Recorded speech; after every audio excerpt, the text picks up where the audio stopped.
মানুষের সুসময়েও মানুষের পাশে থাকার চেষ্টা করে এবং বিগত 15.5 বছর মানুষের অধিকার নিয়ে যে ছিনিমিনি খেলা হয়েছে, ভোটাধিকার কেড়ে নেওয়া হয়েছে, মানুষের কোনো ধরনের মূল্যবোধ বাংলাদেশে কাজ করে নাই। শুধুমাত্র একটি দলের মূল্যবোধ এই দেশে ছিল, আর অন্য কোনো দলের মানুষকে মানুষ হিসাবে কল্পনা করে নাই বিগত পতিত স্বৈরাচার। সেই সময়ও বিএনপি আপনাদেরকে সাথে নিয়ে আন্দোলন গড়ে তুলেছে এবং কোনো অবস্থাতেই জনগণের অধিকারের সাথে কম্প্রোমাইজ করে নাই। অর্থাৎ ষড়যন্ত্রকারীরা অনেক ষড়যন্ত্র, অনেক প্রলোভন দেখালেও বিএনপি সেই ষড়যন্ত্রের অংশ হয় নাই এবং কোনো প্রলোভনে পাও দেয়নি। এবং বিএনপির নেতৃত্ব সবসময় জনগণের পাশে থেকে জনগণের অধিকার আদায়ের জন্য লড়াই করেছে। সেজন্যই আজকে বাংলাদেশ জাতীয়তাবাদী দলকে নিয়ে অনেকে একটু ভীত সন্ত্রস্ত, যারা ষড়যন্ত্র করে, যারা দেশের স্বাধীনতা সার্বভৌমত্ব বিকিয়ে দিতে চায়। কাজেই কেউ কেউ বলে, কেউ উনারা কয়েকজনই নাকি দেশপ্রেমিক। আরে দেশপ্রেমের পরীক্ষা তো হয় মাঠে, যেখানে যুদ্ধ হয়, সেই পরীক্ষার উত্তীর্ণ নাম শহীদ জিয়াউর রহমান। কাজেই বক্তৃতা দিয়ে দেশপ্রেমিক হওয়া যায় না, দেশপ্রেমিক হতে হলে কর্ম দিয়ে হতে হয়। সেই পরীক্ষায় বিএনপি উত্তীর্ণ, বেগম খালেদা জিয়া উত্তীর্ণ, জাতীয়তাবাদী দলের সকল নেতা কর্মী উত্তীর্ণ। কাজেই বন্ধুরা, আজকে কেউ কেউ সংস্কারের কথা, ঘোষণার কথা বলেন।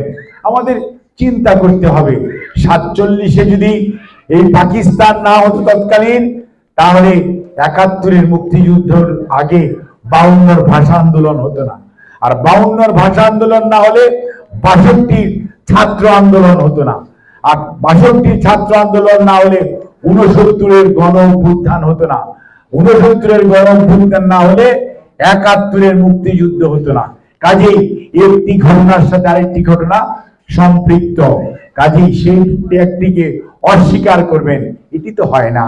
71-এর মুক্তিযুদ্ধ এদেশে 30 লক্ষ মানুষ শহীদ হয়েছে, 2 লক্ষ মা বোনের ইজ্জত সম্ভ্রমের বিনিময়ে বাংলাদেশ অর্জন করেছে দি পিপলস রিপাবলিক অফ বাংলাদেশ। এবং এটির ঘোষণা 10ই এপ্রিল মেহেরপুরের আম্রকানন থেকে ঘোষিত হয়েছিল, প্রোক্লামেশন অফ ইন্ডিপেন্ডেন্স। আর 90-এর স্বৈরাচার বিরোধী আন্দোলনের কথা আপনাদের অনেকেরই মনে থাকার কথা। কাজেই স্বৈরাচারের দূষর যারা ছিলেন তারা এখন অনেক কথা বলেন, আমাদের হাসি লাগে, আমরা পিছনের দিকে তাকিয়ে দেখতে চাই।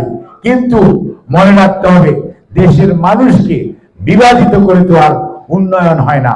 কাজেই উন্নয়ন করতে হলে পিছনের দিকে তাকাবো, এটা মনে রাখবো, কিন্তু তাকাতে হবে সামনের দিকে, তাহলেই দেশ আগাবে।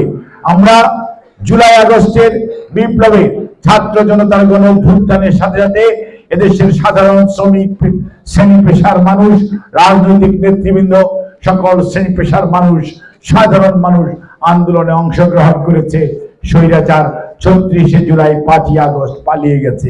কাজেই এই আন্দোলন সবার আন্দোলন, ছাত্র জনতার বৈষম্য বিরোধী আন্দোলন ছাত্রদের ছিল, সেটি পরে জনতার অংশগ্রহণে ছাত্র জনতার গণ অভ্যুত্থানের রূপ লাভ করেছে।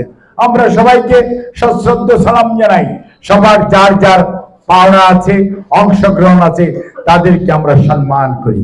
কিন্তু কোন অবস্থাতেই আন্দোলনের ফসলকে কেউ একা একা ঘরে নিয়ে যাওয়ার চেষ্টা করবেন, সেটি দেশের মানুষ কখনোই হতে দিবে না। এই আন্দোলন সবার আন্দোলন, এই বিজয় সবার বিজয়।